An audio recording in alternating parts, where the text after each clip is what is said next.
Salve, salve pessoal, e aí? Como é que vocês estão? Tudo jóia? Mais um vídeo aqui no canal. Antes de mais nada, eu vou pedir o apoio de vocês. Curta esse vídeo, compartilhe, comente, se inscrevam no canal. Mais um dia, mais uma rodada do Brasileirão finalizada, a 11ª rodada. Vamos aí fazer um resuminho dessa rodada, o que aconteceu, como que ficou a tabela. Pode ser? Então, bora lá. No sábado tivemos o primeiro jogo da rodada, Criciúma e Botafogo. Resultado para mim surpreendente. Criciúma venceu por 2-1. Aliás, Criciúma vai ser pelo jeito, um adversário muito difícil de ser batido. Apesar de ser um orçamento pequeno, é um clube muito bem organizado aqui em Santa Catarina. Eu moro em Santa Catarina, então acompanho um pouco de como funciona o Criciúma. Tem alguns jogadores interessantes. O mais interessante deles é o Bolasie, jogador que jogou no Crystal Palace da Inglaterra, jogou em outros clubes na Premier League também. É um jogador que nas redes sociais interage muito com o torcedor, um jogador muito simpático, está vivendo o Brasil, está vivendo o Criciúma, então criou uma identificação com a torcida. Criciúma vai ser um time muito difícil de ser batido lá em Criciúma. Obviamente o Palmeiras já ganhou deles lá, né? Então, mas o Palmeiras é um caso à parte, a gente fala ali depois. Grenal, jogo importantíssimo em Curitiba, no Couto Pereira, 1-0 para o Internacional, um gol muito estranho. Cabeçada do Vitão, bateu no zagueiro do Grêmio, desviou e o goleiro passou por baixo do goleiro. Inter com um ótimo resultado, porque em tese é fora de casa, né? Mas devido a todas as questões climáticas, foi meio que num campo neutro, mas com grande participação da torcida, tanto do Grêmio quanto do Internacional. Uma festa belíssima foi no Grenal. Um jogo muito bom. E o Inter saiu vitorioso. Grêmio na zona de rebaixamento, alguns questionamentos com o Renato Portaluppi. Só quero lembrar para vocês que o Grêmio, quando foi rebaixado, iniciou a temporada com o Renato e por bobagem não, né? O Grêmio já vinha apresentando desgaste, mas foi eliminado na pré-Libertadores pelo Independente Del Valle e ali o Renato foi demitido e o time degringolou.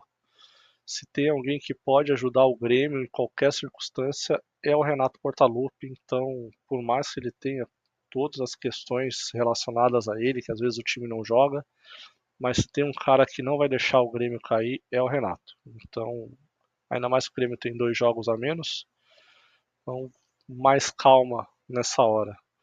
Cuiabá e Atlético é um jogo que eu achei que o Cuiabá venceria, né? Já que venceu o São Paulo fora de casa, mas o jogo ficou no 0-0, um jogo bem truncado, ainda mais o Atlético sem o Jair Ventura.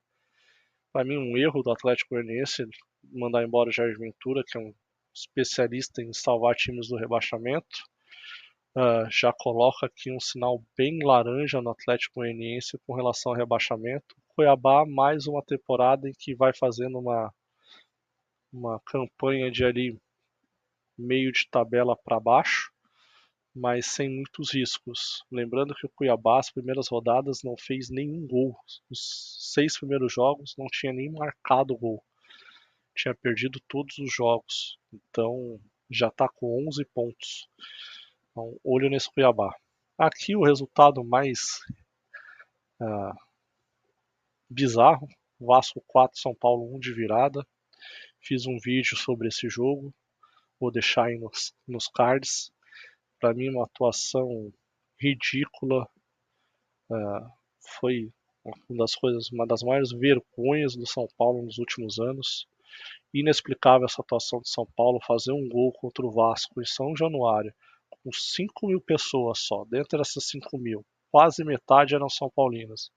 E você deixar virar o jogo do jeito que foi, os caras estão de sacanagem, não é possível. Os caras estão de sacanagem. Pulando esse jogo, Bahia 4, Cruzeiro 1, já nesse domingo. Esse jogo já, apesar de ser o mesmo resultado de Vasco e São Paulo, mas eu pondero que o Cruzeiro teve um jogador expulso, o Marlon, que aliás foi expulso contra o São Paulo também.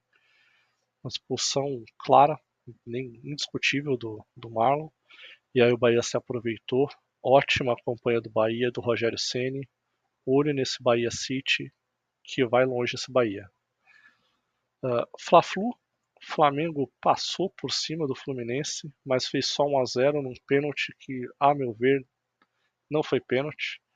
Eu acho que o Bruno Henrique deslocou o jogador do Fluminense, ele caiu e trupicaram ali, tropeçaram, trançaram as pernas e não deu para ver o movimento do jogador do Fluminense levantando perna para tentar impedir o Bruno Henrique. E o árbitro deu pênalti. Aí antes que falem de Varmengo, essas coisas, só sempre pondero, a arbitragem brasileira é horrorosa para todos os times. Então, se você acha que seu time está sendo prejudicado, que estão passando a mão no seu time, espere 2 rodadas que vai ter um pênalti a favor do seu time que vai ser bizarro e daí você vai falar, vai ter que justificar. Então a arbitragem é ruim para todo mundo. Dito isso, Flamengo líder e já estamos vivendo uma espanholização do futebol brasileiro. Acho que não, mas é um ponto de atenção. Fluminense, como esperado, o Fluminense começou a perder o gás, né? E como esperado, ainda mais nos times do Diniz, já começa a ficar manjado o estilo de jogo dele. Ele vai continuar insistindo nisso e o Fluminense vai continuar encalacrado na zona de rebaixamento. Atlético Paranaense e Corinthians, surpreendente, achei que o Atlético Paranaense iria ganhar com facilidade. O Corinthians empatou quase na última bola e aí virou crise no Furacão, terceiro jogo seguido tomando gol no final. E o Cuca parece que vai pedir o boné e parece que vai para o Cruzeiro. Não gosto desse movimento do Cruzeiro.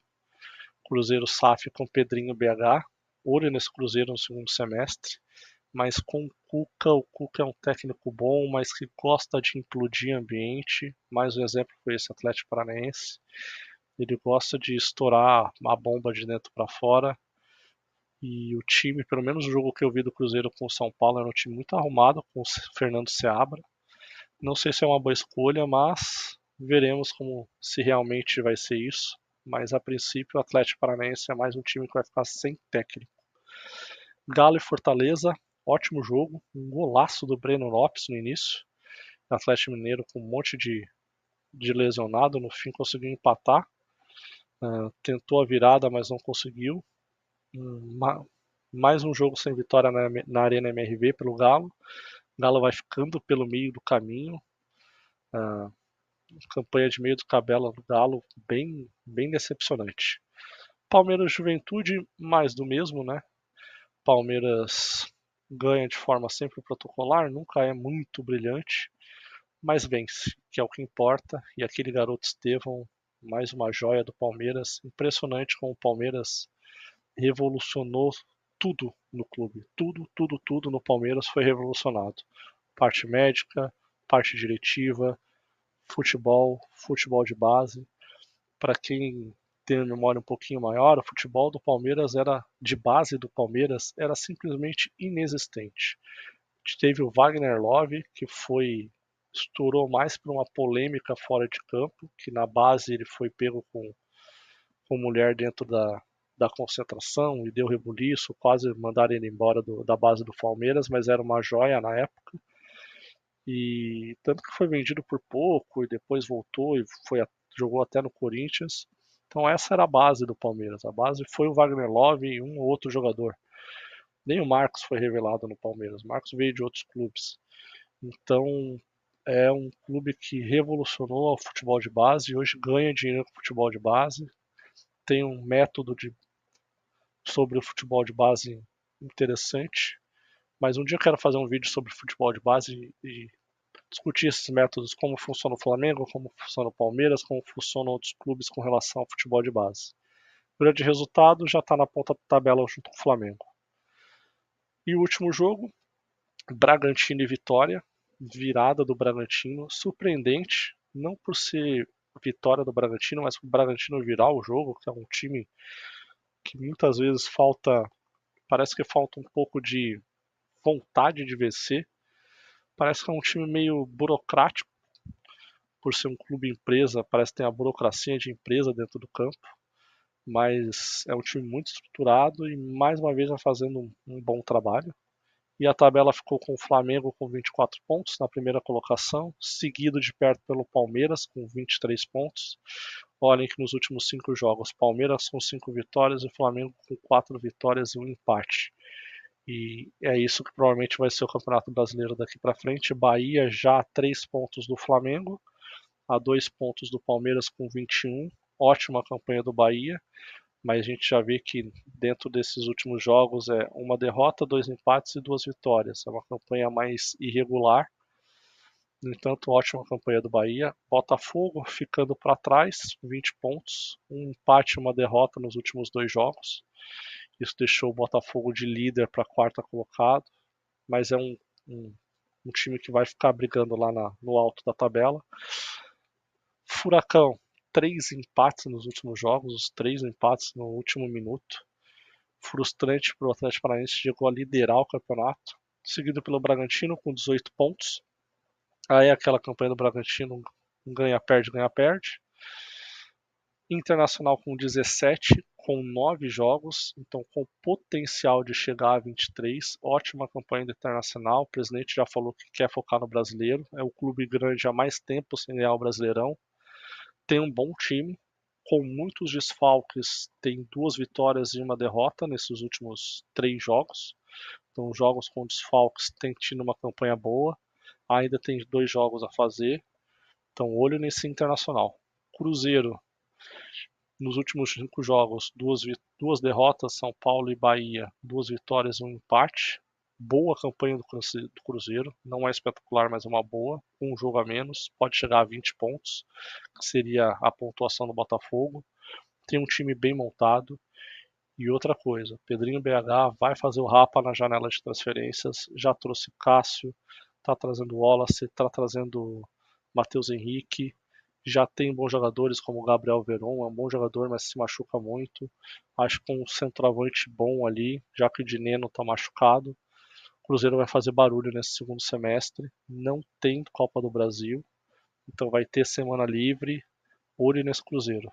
São Paulo, últimos 4 jogos sem vitória, 2 empates, 2 derrotas. Estacionou nos 15 pontos. Caiu vertiginosamente o time do Zubeldia, já é o 9º colocado.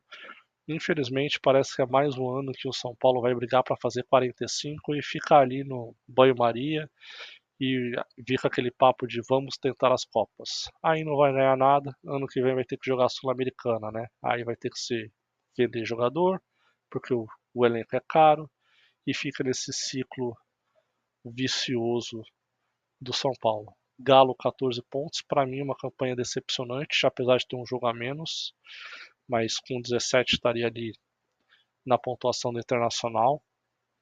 3 jogos sem vitórias do Milito.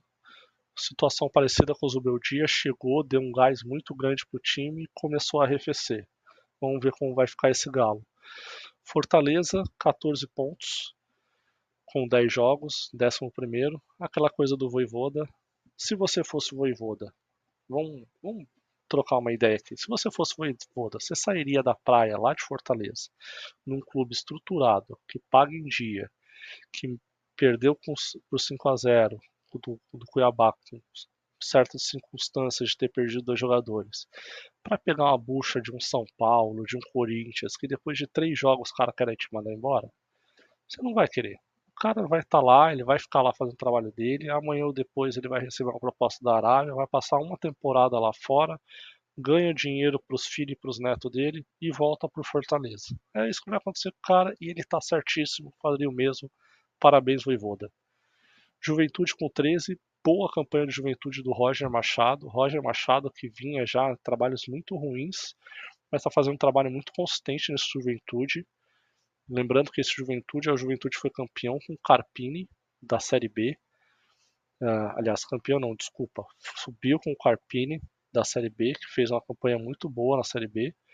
E agora com o Roger Machado vem fazendo uma campanha muito interessante, com um jogo a menos, tem 13 pontos, já está 4 da zona de rebaixamento, com um jogo a fazer. Então pode ficar 7 pontos da zona de rebaixamento, o menor orçamento da Série A.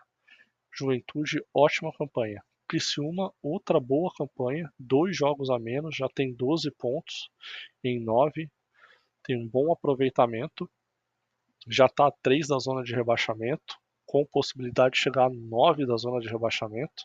Sempre digo com possibilidade, porque tem 2 jogos a fazer, mas a gente não sabe se vai ganhar ou perder, né?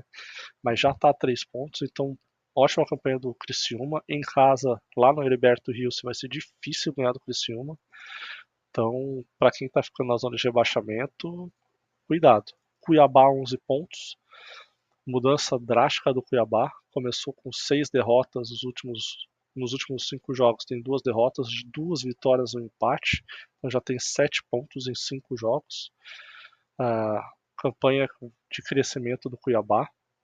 Então é um clube muito estruturado, tem bons jogadores, tem possibilidade de na janela fazer contratações, porque tem dinheiro para fazer, tem o apoio do pessoal do agro lá no Centro-Oeste, então é um clube que eu acho dificilmente vai cair, tá? Vasco estava com uma situação simplesmente desesperadora, mas teve a sorte de pegar o São Paulo frouxo pelo caminho, fez 3 pontos, ganhou de 4-1, mudou o clima. Vasco com 10 pontos, fora da zona de rebaixamento, pode ser um respiro para o Vasco. Ainda tenho minhas atenções com o Vasco, achei o time do Vasco muito fraco, mas veio uma janela aí, vamos ver essa questão SAF, Pedrinho, se vem Felipe Coutinho ou não. O Vasco é uma grande incógnita para mim. Atlético Goianiense 9 pontos, para mim errou ao tirar o Jair Ventura, que já estava fora da zona de rebaixamento. Então empatou, colou ali com o Vitória na zona de rebaixamento. É um time que vai brigar até o final para não cair. Vitória 9 pontos. Vitória agora do Carpini. Perdeu do Bragantino, mas tem 2 vitórias nos últimos 3 jogos. Ganhou inclusive do Inter, lá no Barradão. Outro time que vai brigar.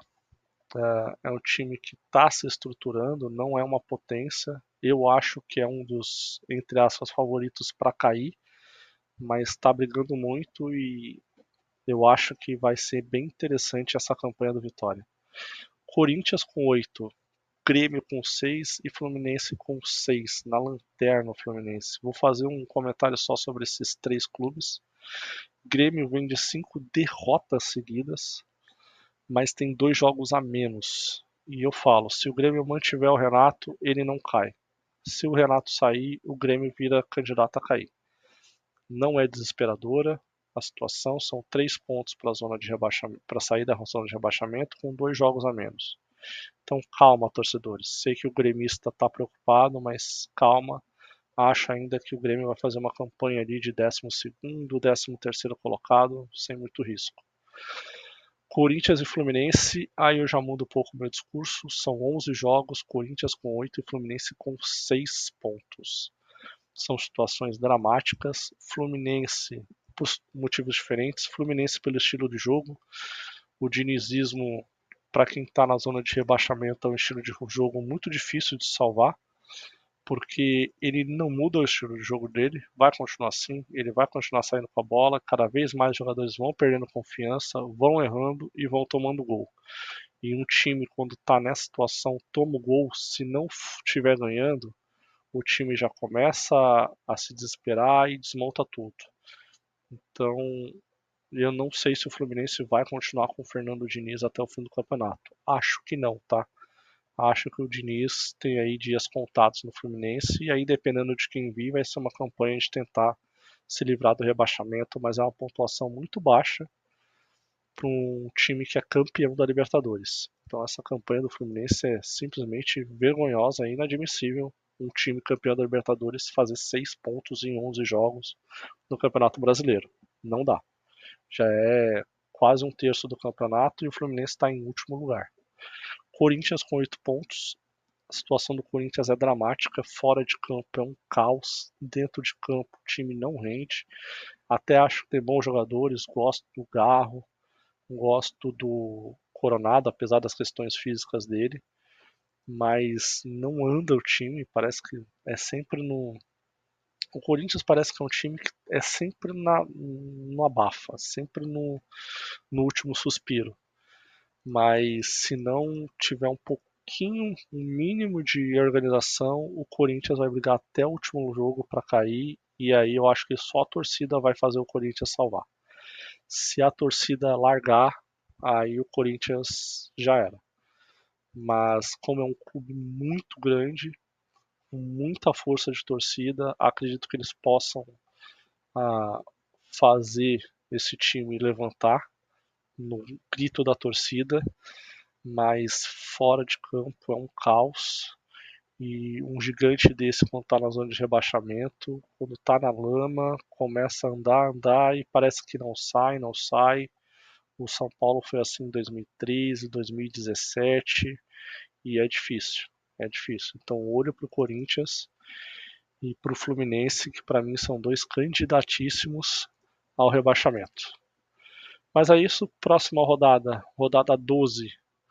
Já vou deixando aqui meus palpites rapidinho. Cruzeiro e Atlético Paranaense. Será Cruzeiro já com Cuca? Acho que não. Mas para mim, Cruzeiro vence lá no Mineirão. Botafogo e Bragantino. Para mim, dá Botafogo. Neoquímica Arena na quarta. Corinthians e Cuiabá. Para mim, empate. Eu não acho o Corinthians ganhando o Cuiabá. Atlético Goianiense e Grêmio. Para mim, dá Grêmio. Acho que o Grêmio vai começar uma melhora de desempenho já nesse jogo contra o Atlético Goianiense. Juventude e Flamengo. Jogo dificílimo para o Flamengo. Mas eu acho que dá Flamengo. Inter e Galo, grande jogo da rodada, na minha opinião, no Heriberto Rios. É um ambiente, é um estádio que traz um ambiente muito bom para o Inter. O jogo contra o São Paulo, a torcida do Inter apoiou muito. Acho que dá Inter contra o Galo. Bahia e Vasco. Aí me desculpa, é o Bahia. O Bahia não vai dar um mole para o Vasco que o São Paulo deu. Então não espere que o Vasco vai ganhar do Bahia lá. Eu acho que dá Bahia contra o Vasco. Deixa eu só apertar certo aqui, né? Pra ajudar. Depois de Bahia e Vasco, Fortaleza e Palmeiras. Bom jogo no Castelão. O problema do Castelão é o gramado, que é horroroso. Acho que dá empate. Fluminense e Vitória. Esse é difícil, hein? Fluminense e Vitória, dois times na zona de rebaixamento. E eu acho que dá empate. São Paulo e Criciúma, para mim, também dá empate. E aí, o que vocês acham? Quem que vocês acham que vai cair? Quem que vocês acham que vai ser o campeão? Como que vocês acham que vai ser a próxima rodada? O que vocês acharam da rodada 11? Deixem aí nos comentários. Grande abraço para vocês. Até o próximo vídeo.